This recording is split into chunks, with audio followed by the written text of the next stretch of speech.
55 സങ്കീർത്തനം. അടുത്ത സുഹൃത്തിൻ്റെ വഞ്ചനയും ശത്രുക്കളുടെ പീഡനവും മൂലം ദാവീദ് അനുഭവിക്കുന്ന അഗാധമായ വേദനയിലും ഭയത്തിലും ദൈവത്തോട് സഹായം അപേക്ഷിക്കുന്ന ഒരു സങ്കീർത്തനമാണ്. പ്രാണരക്ഷാർത്ഥം ദൂരെ മരുഭൂമിയിലേക്ക് പറന്നു പോകാൻ കൊതിക്കുന്ന സങ്കീർത്തകൻ വിശ്വസ്തയോട് ദൈവം തന്നെ സംരക്ഷിക്കുമെന്നും ശത്രുക്കളെ ന്യായം വിധിക്കുമെന്നും വിശ്വസിക്കുന്നു.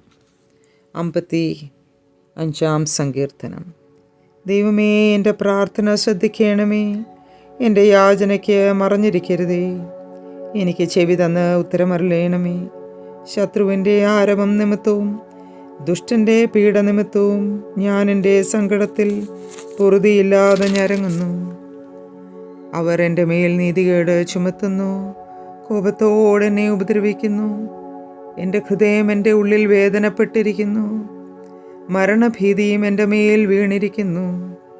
ഭയവും വിറയലും എന്നെ പിടിച്ചിരിക്കുന്നു. പരിഭ്രമം എന്നെ മൂടിയിരിക്കുന്നു. പ്രാവിനുള്ളതുപോലെ എനിക്ക് ചിറകുണ്ടായിരുന്നുവെങ്കിൽ, എന്നാൽ ഞാൻ പറന്നുപോയി വിശ്രമിക്കുമായിരുന്നു എന്ന് ഞാൻ പറഞ്ഞു. അതേ, ഞാൻ ദൂരത്ത് സഞ്ചരിച്ചു, മരുഭൂമിയിൽ പാർക്കുമായിരുന്നു.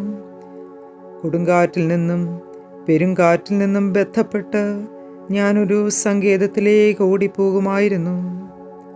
കർത്താവെ, സംഹരിച്ച് അവരുടെ നാവുകളെ ചീന്തിക്കളയണമേ. ഞാൻ നഗരത്തിൽ അതിക്രമവും കലഹവും കണ്ടിരിക്കുന്നു. രാവും പകലും അവർ അതിൻ്റെ മതിലുകളിന്മേൽ ചുറ്റി സഞ്ചരിക്കുന്നു. നീതികേടും കഷ്ടവും അതിൻ്റെ അകത്തുണ്ട്. ദുഷ്ടത അതിൻ്റെ നടുവിലുണ്ട്.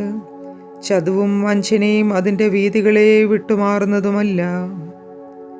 എന്നെ നിന്ദിച്ചത് ഒരു ശത്രുവല്ല. അങ്ങനെയെങ്കിൽ ഞാൻ സഹിക്കുമായിരുന്നു.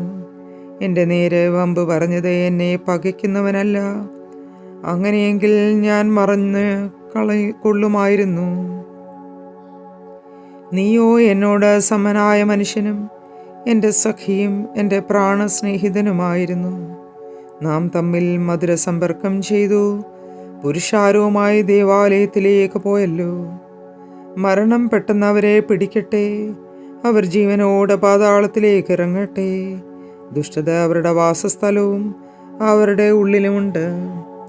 ഞാനോ ദൈവത്തെ വിളിച്ചപേക്ഷിക്കും.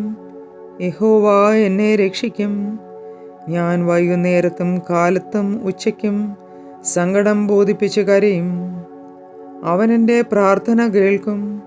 എന്നോട് കയർത്തു നിന്നവർ അനേകരായിരിക്കെ ആരും എന്നോട് അടുക്കാതെ വണ്ണം അവൻ എൻ്റെ പ്രാണനെ വീണ്ടെടുത്ത് സമാധാനത്തിലാക്കി. ദൈവം കേട്ട് അവർക്ക് ഉത്തരമരുളും. പുരാതനമേ, സിംഹാസന സ്ഥനായവൻ തന്നെ, അവർക്ക് മാനസാന്തരമില്ല. അവർ ദൈവത്തെ ഭയപ്പെടുന്നതുമില്ല. തന്നോട് സമാധാനമായിരിക്കുന്നവരെ കയ്യേറ്റം ചെയ്തു. തൻ്റെ സഖ്യത അവൻ ലംഘിച്ചുമിരിക്കുന്നു. അവൻ്റെ വായുവെണ്ണ പോലെ മൃദുവായത്, ഹൃദയത്തിലോ യുദ്ധമത്രേ. അവൻ്റെ വാക്കുകൾ എണ്ണയേക്കാൾ മയമുള്ളവ, എങ്കിലും അവ ഊരിയ വാളുകളായിരുന്നു. നിന്റെ ഭാരം യഹോവയുടെ മേൽ വച്ചുകൊള്ളുക. അവൻ നിന്നെ പുലർത്തും. നീതിമാൻ കുലുങ്ങിപ്പോകുവാൻ അവൻ ഒരു നാളും സമ്മതിക്കയില്ല. ദൈവമേ, നീ അവരെ നാശത്തിൻ്റെ കുഴിയിലേക്ക് ഇറക്കും. രക്തപ്രിയവും വഞ്ചനയുമുള്ളവർ ആയുസിൻ്റെ പകുതിയോളം ജീവിക്കയില്ല. ഞാനോ നിന്നിൽ ആശ്രയിക്കും. ദൈവമേ, സ്തുതി നിനക്ക് യോഗ്യമാകുന്നു. ബാരിക്കുമോ. ആമേൻ.